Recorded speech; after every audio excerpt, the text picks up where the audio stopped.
New York Giants, please don't start Jaxson Dart. New York Football Giants, please do not start Jaxson Dart, for Pete's sakes. Do not start this kid. This kid has been the best quarterback in the preseason. Not just rookies. Everything. This kid has untapped potential. I was not high on him. Because the type of offense he run with Lane Kiffin and Ole Miss is a one-read offense. We all know that. So, you're going to have to, when you get to the league, it's to be whole different. That's their main job, is to get these young quarterbacks learning to go through progressions, confidently stand in the pocket, one read, two read, three read. College is more different. It's a little bit, get the ball out a little bit quicker. You know what I'm saying? Make the game extremely simple for these college quarterbacks. But this kid, he looks good. He looks good, man. He had 372 passing yards, 3 touchdowns, 0 picks, 68.1 completion percentage. He looks very comfortable. It doesn't look like he get rattled at all. I think he hit a receiver on a go ball against the Bills week 1 preseason right on the money, led him to the end zone. You see the talent this kid has. He's an athlete and he's a gamer. I'm really liking what I'm seeing. It looks like it looked like the game is going to come easy to him. And that's what you want to, Dayball need to get him in, because I see on the tape throughout the preseason, he going through one read and he tucking and running, but when he running, he getting first downs, but Dayball got to coach that in him where it's like, stay in the pocket, big guy, go through your progressions, you're going to find something open. We don't got to always tuck and run immediately. You may find a post route open that's about to break open. Just be patient, it's coming, and trust your protection. I don't know why I'm saying trust your protection with fucking New York Giants offensive line, but at the end of the day, Brian Daboll's job is to make it easy for him. And I think they need to stick with Daboll. I think he's a quarterback guru that can take Jaxson Dart, and I'm not comparing the kid to Josh Allen, but that's when Daboll took off when he was coaching Josh Allen. So you see what he's trying to do. Jaxson Dart is not close to Josh Allen, because I know guys in the comments said, why are you calling him? I'm not calling him Josh Allen. What I'm saying is you can see, the type of style similar they want to run with Dart. Daboll, that is. So, and the reason why I say don't start him, guys, you got damn near almost a Hall of Famer or a Pro Bowl, All-Pro Russell Wilson coming in. Then you got Jameis. Jameis can make plays throughout games. Sometimes he forces. We all know that as Saints fans. But you have 2 talented quarterbacks. If you want to protect this kid and save this kid and put this kid in the best situation, redshirt his ass. This team, the Giants, are not ready to go. I see what y'all doing on that front four. I see how y'all trying to build with Abdul Carter, Dexter Lawrence, the best, probably the second, third best defensive tackle in the game, or the best defensive tackle in the game, however you want to look at him. I see what y'all doing with one of the most underrated pass rushers in Brian Burns. I see what y'all doing with Calvin Thibodeau. He just got to stay on the field. I see how y'all trying to build this D-line. I love what y'all doing on that D-line.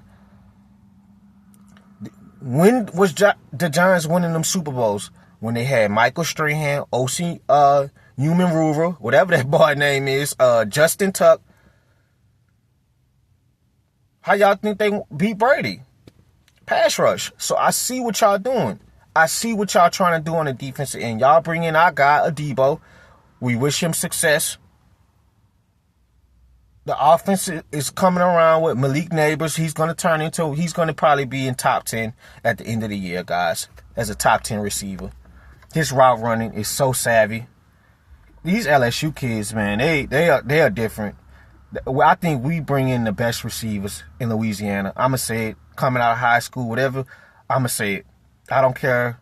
You can argue with your mama with that. I'm sorry. But I see what the New York Giants are trying to do.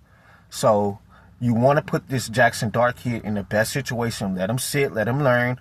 Let him understand NFL coverages. Let him watch Russell Wilson and try to, learn from him. In Russell, he's a damn near one-read quarterback, his damn self. But Dayball is going to coach that in him and just sit and just study the game and relax. We don't always got to be rushing these kids. And it's like, I see all these NFL pundits, start Jaxson Dart for what? The team is not ready yet, just yet. It's still a little bit of holes. They still trying to get the kinks on the offensive line. Evan Neal is still a problem. Don't put that kid through that. Jaxson Dart going against 2s and 3s, you want to put him in the best situation.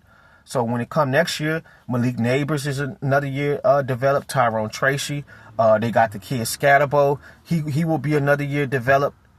So just be patient. It's gonna pay off. It's gonna pay off. And that's why I say you let these kids red shirt 1 year and then start them. That's I was frustrated with Anthony Richardson. Well, he should have been a project for 3 years. Guys, I'm not having my damn first round quarterback sit for 3-4 years. What am I drafting you for? You get 1 year to sit on the bench and study your game, study the speed of the game from the sideline, don't have him touch the field at all this season. It's gonna pay off. I don't care if you gotta play Tommy DeVito, just have him sit. Y'all are probably still at the bottom in NFC East. It's gonna pay off, man. But I like what the Giants are doing. It's finally look like they got some stability there. We're going to see what they're going to do. Russ is going to keep this team a little bit competitive. Shit. God forbid if something happened to him, you have Jameis. So the team should be a little bit better. I think they should be around like 6 or 7 wins, somewhere around there. And by the time Jaxson Dart come in next year, I'm telling you, he's probably going to take this New York Giants football team. And we all feel it. We feel it. The aura that they have with Jameis, and that's why we miss Jameis so much, because it's just, even when he got benched, man, in New Orleans for Andy Dalton, he had to sit on the bench. Did he stay an extra year the first year with Derek Carr? I think he did. And he kept the smile on his face. He just has so much good energy, and you need that for a rookie quarterback. You need that. So, that's all I got. But, let's see. Oh, and one more quick little stat. He hit 32 completions, is the most by any quarterback without an interception this preseason. That is a pretty good stat for Jaxson Dart. So, he has a lot to learn, because like I said, in Ole Miss, you saw a lot of the talent, but Lane Kiffin offense is a little bit catered to just getting the ball out quick, going through one read. And then, obviously you come into the NFL, it's going to be a little bit different for the kids. So just let them sit, let them relax. But I could tell you the New York Giants, they're going to be a problem pretty soon. They're going to be back to winning. So I'm out.